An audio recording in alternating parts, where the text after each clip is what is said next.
Um milionário pagou uma moradora de rua para ter seu filho, mas o que parecia um simples acordo virou um drama cheio de segredos, traições e reviravoltas. Antes de começar a história, comente aqui embaixo de qual cidade você está assistindo esse vídeo. Não se esqueça de se inscrever no canal e deixar o like. Boa história a todos! O sol da tarde incidia sobre as janelas do casarão colonial, enquanto Valentina Mendes organizava as prateleiras de medicamentos na farmácia central de Ouro Preto.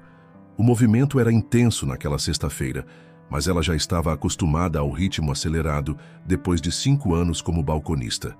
Seus dedos ágeis etiquetavam caixas, enquanto seu pensamento vagava para o jantar que prepararia para Caio Machado, seu noivo há 3 anos.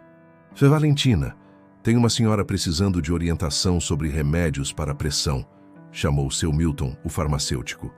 Ela atendeu com um sorriso genuíno, explicando pacientemente as diferenças entre os medicamentos. Era esse talento para lidar com pessoas que a tornava querida pelos clientes habituais.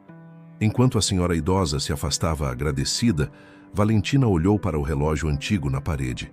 Faltava apenas 1 hora para encerrar seu expediente. Seu celular vibrou no bolso do jaleco branco. Era uma mensagem de Caio cancelando o jantar por conta de compromissos de trabalho. Seria a 3ª vez naquela semana. Algo não soava bem. Decidiu fazer uma surpresa e preparar uma refeição especial para quando ele chegasse em casa. Ao sair da farmácia, percorreu as ladeiras de paralelepípedos que tanto caracterizavam Ouro Preto. As casas coloniais, pintadas em tons vibrantes, contrastavam com o céu que começava a escurecer. Passou pelo mercado local, comprando ingredientes frescos para um risoto de camarão, o prato favorito de Caio. Chegou ao pequeno apartamento que dividiam há 2 anos, localizado num sobrado reformado próximo à Praça Tiradentes. Colocou a chave na fechadura e entrou silenciosamente, pensando em organizar tudo para surpreendê-lo. Foi quando ouviu risadas vindas do quarto. Valentina congelou no meio da sala. O som de vozes era inconfundível. Com o coração disparado, aproximou-se da porta entreaberta do quarto e viu a cena que mudaria sua vida para sempre. Caio entrelaçado nos braços de uma mulher desconhecida em sua própria cama. Como você pôde? As palavras escaparam de seus lábios antes que pudesse contê-las. Caio levantou-se num sobressalto, o rosto alternando entre surpresa e vergonha. Val, não é o que parece. Não me chame assim. Não se atreva. Cada palavra saía como uma pedra afiada. A outra mulher, uma jovem de cabelos tingidos de loiro, recolheu suas roupas rapidamente e saiu do quarto, passando por Valentina sem encará-la. Quem é ela? Valentina perguntou com voz trêmula. Apenas uma colega de trabalho. Foi só uma vez, eu juro. Quanto tempo? Insistiu ela. O silêncio dele foi a resposta mais dolorosa. Valentina virou-se e começou a recolher suas coisas, jogando roupas numa mala pequena. Para onde você vai? Vamos conversar, por favor. Acabou, Caio. Tudo acabou. Nas semanas seguintes, Valentina alugou um quarto minúsculo, num bairro afastado do centro histórico. O golpe emocional da traição ainda sangrava quando a vida decidiu acertar-lhe novamente. Ao chegar na farmácia numa segunda-feira chuvosa, encontrou uma jovem no seu lugar. Sinto muito, Valentina, explicou seu Milton, evitando seu olhar. A sobrinha da dona precisava de emprego e... Você entende, né? Os negócios não andam bem. O pequeno envelope com sua rescisão parecia pesar 1 tonelada em suas mãos. Precisava ligar para seus pais em Belo Horizonte. Eles sempre foram seu porto seguro. Discou o número familiar, mas o telefone tocava sem resposta. Uma sensação estranha apertou seu peito. Quando finalmente conseguiu contato com um vizinho de seus pais, recebeu a notícia que despedaçou o pouco que ainda restava de seu mundo. Um acidente na estrada que liga Belo Horizonte a Ouro Preto havia levado seus pais na noite anterior. Estavam a caminho de fazer-lhe uma surpresa. Os dias que se seguiram tornaram-se um borrão de dor para Valentina. O enterro de seus pais foi realizado sob a chuva fina tão característica das tardes de inverno em Minas Gerais. Ela permaneceu sozinha diante das lápides, muito depois de todos partirem, sentindo que uma parte de si também havia sido enterrada naquele dia. O pequeno apartamento dos pais em Belo Horizonte teve que ser esvaziado e entregue rapidamente, pois era alugado. As economias da vida inteira deles mal cobriam as dívidas e despesas do funeral. Valentina retornou a Ouro Preto com apenas algumas fotografias e lembranças. Sem emprego e com o coração dilacerado, ela tentou sobreviver com pequenos trabalhos temporários, faxinas em pousadas, ajudante de cozinha em restaurantes turísticos, vendedora de artesanato na feira de domingo. Entretanto, a sazonalidade do turismo na cidade histórica dificultava a estabilidade. Em 3 meses, suas reservas financeiras se esgotaram. O dono do quarto que alugava, um homem áspero chamado Juvenal, bateu em sua porta numa tarde de outono. Já são 2 meses de atraso, menina. Preciso do quarto. Tenho outras pessoas interessadas que pagam em dia. Na manhã seguinte, com uma pequena mochila contendo seus pertences, Valentina se viu sem ter para onde ir. Sentada no Largo do Coimbra, observou turistas tirando fotos da igreja enquanto seu estômago reclamava de fome. Já não tinha vergonha de recolher sobras de comida deixadas nas mesas dos cafés ao ar livre. As noites eram o pior. Quando a temperatura descia nas montanhas de Ouro Preto, o frio penetrava até os ossos. Valentina dormia em bancos de praça, em escadarias de igrejas ou em qualquer recanto que oferecesse um mínimo de proteção. Sua aparência, antes cuidada, deteriorou-se rapidamente, tornando ainda mais difícil conseguir trabalho. Numa noite particularmente gélida, quando a neblina cobria as ruas de paralelepípedos, Valentina descobriu um abrigo improvisado pela prefeitura nos fundos de uma antiga escola. Dezenas de pessoas em situação semelhante à sua se amontoavam em colchonetes finos, buscando calor humano e dignidade. "Primeira vez aqui, minha filha?" perguntou uma senhora de cabelos grisalhos, enquanto oferecia um copo de chá morno. "Sim", respondeu Valentina, aceitando a bebida com mãos trêmulas. "Me chamo Jurema Santos. Trabalho como voluntária aqui nas noites de quinta-feira." Aquele simples gesto de bondade fez Valentina desabar em lágrimas silenciosas. Jurema a abraçou sem fazer perguntas, como se compreendesse perfeitamente a profundidade do sofrimento alheio. Foi naquela mesma noite, quando a maioria já dormia, que Valentina notou a presença incomum no abrigo. Um homem alto, de terno bem cortado e sapatos italianos, observava o ambiente com uma expressão enigmática. Totalmente deslocado entre os cobertores puídos e paredes descascadas, ele parecia procurar alguém. Seus olhares se cruzaram por um instante. Valentina desviou rapidamente, mas já era tarde. O homem caminhou em sua direção, parando a poucos passos de seu colchonete. "Boa noite", disse ele com voz grave e educada. "Perdoe-me pela intromissão. Meu nome é Bernardo Albuquerque." Valentina puxou o cobertor roto para cobrir melhor os ombros, sentindo-se exposta e vulnerável. "O que alguém como você faz num lugar como este?" Um sorriso discreto surgiu no rosto angular de Bernardo. "Procuro alguém específico, alguém com determinadas características." Jurema se aproximou imediatamente, como um cão de guarda protetor. "O senhor é assistente social ou da prefeitura?" "Não, senhora. Sou apenas um homem com uma proposta." Ele voltou a encarar Valentina. "Podemos conversar em particular?" Algo na forma como ele a olhava causou arrepios. Não era desejo ou pena, emoções com as quais ela infelizmente havia se familiarizado nas ruas, mas algo calculado, quase clínico. "Qualquer coisa que queira me dizer pode ser dito aqui mesmo", respondeu Valentina, sentindo uma coragem repentina. Bernardo ajeitou o nó da gravata escura e sentou-se numa cadeira próxima. "Estou oferecendo uma saída.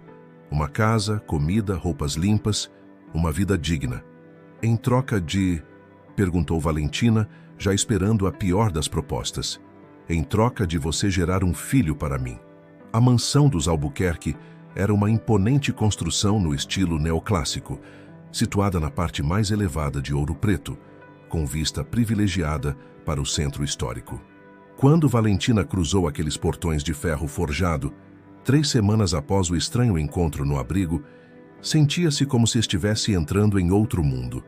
A proposta de Bernardo, embora chocante, havia sido apresentada com pragmatismo clínico. Ele precisava de um herdeiro, mas não queria os complicados laços matrimoniais.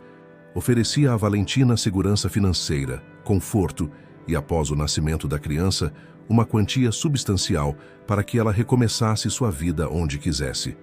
O bebê ficaria exclusivamente sob a guarda dele. Esta será sua suíte, explicou Dona Jurema, agora revelada como a governanta da mansão, enquanto abria as portas de um aposento maior que todo o apartamento onde Valentina morava com Caio. O Sr. Bernardo pede que você descanse hoje. Amanhã o médico virá para os primeiros exames. Valentina assentiu silenciosamente. Ainda não conseguia acreditar que havia aceitado aquele acordo. Mas quando se tem fome por dias consecutivos e se dorme exposta ao relento, a moralidade torna-se um luxo inacessível. Os primeiros meses na mansão trouxeram uma rotina estranhamente tranquila. Bernardo raramente estava presente, viajando frequentemente a negócios. Dona Jurema cuidava de Valentina com atenção quase maternal, preparando refeições nutritivas, selecionando livros da vasta biblioteca da casa e conversando sobre trivialidades durante as longas tardes. Uma noite por semana, Bernardo vinha ao quarto de Valentina. O encontro era sempre breve, mecânico e desprovido de qualquer afeto. Ele nunca dormia ali, retirando-se imediatamente para seus aposentos no outro extremo da mansão. Foi durante o terceiro mês que Valentina notou um comportamento estranho em Bernardo. Encontrou-o certa madrugada, observando-a dormir, parado junto à porta do quarto, como uma estátua silenciosa. Ao perceber que ela havia despertado, ele simplesmente murmurou: "Você se parece tanto com ela", e desapareceu no corredor escuro. A curiosidade de Valentina foi despertada. Aproveitando uma viagem de Bernardo, começou a explorar os cantos mais remotos da mansão. Num escritório trancado, cuja chave encontrou no molho de Dona Jurema, enquanto esta tirava seu cochilo vespertino, descobriu uma caixa de recortes de jornal cuidadosamente preservados. "Empresário mineiro perde esposa em acidente misterioso", dizia a manchete principal. A foto mostrava Bernardo mais jovem, de braço dado com uma mulher que, para choque de Valentina, poderia ser sua irmã gêmea. Mesmos olhos, mesmo formato de rosto, mesmo sorriso discreto. Letícia Vasconcelos, esposa do empresário Bernardo Albuquerque, desapareceu nas águas do Rio Doce durante viagem de barco. O corpo nunca foi encontrado, continuava a reportagem. Encontrou o que procurava? A voz grave de Dona Jurema fez Valentina sobressaltar-se. A governanta estava parada na porta, sua expressão uma mistura de tristeza e resignação. "Quem era ela?", perguntou Valentina, sua mão instintivamente pousando sobre a barriga, que começava a mostrar os primeiros sinais da gravidez. "Letícia era o amor da vida do Sr. Bernardo", respondeu Dona Jurema, aproximando-se. "Ou pelo menos ele pensava que era, até descobrir que ela planejava fugir com o irmão dele." "O irmão?" "Tiago Albuquerque. Trabalhavam juntos na empresa da família. Letícia e Tiago mantinham um caso há anos. Quando Bernardo descobriu, houve uma discussão terrível no barco. Ninguém sabe exatamente o que aconteceu depois." Valentina sentiu um frio percorrer sua espinha. "Você acha que Bernardo..." "Não, menina. Ele é um homem duro, mas não faria isso. A verdade é muito mais complicada. Venha comigo." Dona Jurema conduziu Valentina até um quarto trancado no terceiro andar da mansão. Dentro, encontraram um verdadeiro santuário. Fotografias de Letícia cobriam as paredes, junto com vestidos preservados e frascos de perfume intactos. "Ele nunca superou", sussurrou a governanta. Quando a viu no abrigo, pensou que era um sinal. "Você é a imagem viva dela." Naquela noite, Valentina não conseguiu dormir. A ideia de estar sendo usada como substituta de uma mulher desaparecida, possivelmente morta, era perturbadora demais. Precisava descobrir a verdade completa. No dia seguinte, usando o computador do escritório enquanto todos dormiam, Valentina encontrou o contato de um detetive particular. Com o dinheiro que Bernardo lhe dava mensalmente para pequenas despesas, contratou Otávio Goulart para investigar o passado dos irmãos Albuquerque e o destino de Letícia Vasconcelos. O relógio da torre da igreja de São Francisco de Assis batia 9 horas quando Valentina sentiu as primeiras contrações. Estava sozinha na biblioteca da mansão, revisando as descobertas que Otávio Goulart havia compartilhado naquela tarde. O detetive havia encontrado algo chocante. Letícia estava viva. Através de uma rede de contatos em Buenos Aires, Otávio descobrira que Letícia vivia reclusa numa propriedade nos arredores da capital argentina. Mais surpreendente ainda, não havia sinal de Tiago Albuquerque com ela. "Meu Deus, Valentina!" exclamou Dona Jurema ao encontrá-la dobrada de dor entre as estantes. "O bebê não deveria nascer por mais 3 semanas."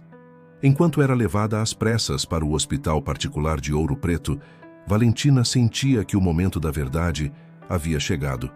Bernardo foi alertado e chegou ao hospital com o rosto pálido de preocupação. "Onde está ela?" perguntou ao ver Dona Jurema no corredor. "Na sala de parto, senhor. Os médicos dizem que é prematuro, mas que não há risco para a criança." A expressão de alívio de Bernardo foi breve. Na sala de espera, encontrou Otávio Goulart, que havia sido chamado por Valentina antes de ser levada para o centro cirúrgico. "Quem é você?" perguntou Bernardo com desconfiança. "Alguém que sabe onde Letícia está", respondeu o detetive calmamente. O choque paralisou Bernardo. "Do que você está falando?" "Minha esposa está viva, Sr. Albuquerque, vivendo sob coação em Buenos Aires." Foi quando Dona Jurema, que observava a cena em silêncio, finalmente decidiu revelar a verdade completa. "Letícia nunca amou Tiago, senhor. Ela descobriu que ele estava desviando dinheiro da empresa da família há anos. Quando confrontou seu irmão, ele a ameaçou. Forjou o acidente no barco para que você pensasse que ela havia morrido. Depois a manteve prisioneira, primeiro aqui no Brasil e depois na Argentina. Como você sabe disso tudo?" exigiu Bernardo trêmulo. "Porque eu era babá de Letícia antes de vir trabalhar para você. Ela me contatou secretamente há alguns meses pedindo ajuda. Foi quando vi Valentina no abrigo e percebi como ela se parecia com Letícia. Achei que poderia usar isso para ajudar minha menina." Nesse momento, um médico apareceu no corredor. "Senhor Albuquerque, parabéns, é um menino saudável." Bernardo correu para ver o recém-nascido, mas congelou ao ver o bebê. O formato dos olhos, a configuração da boca, eram inconfundivelmente traços dos Albuquerque, mas não seus. Eram de Tiago. "O filho não é seu", confirmou Dona Jurema, lágrimas escorrendo pelo rosto enrugado. "Tiago descobriu Valentina no abrigo antes de você. Usou outro nome, outros pretextos. Quando soube que você a havia levado para a mansão, viu uma oportunidade de vingança. Enquanto você viajava, ele a visitava sob falsos pretextos."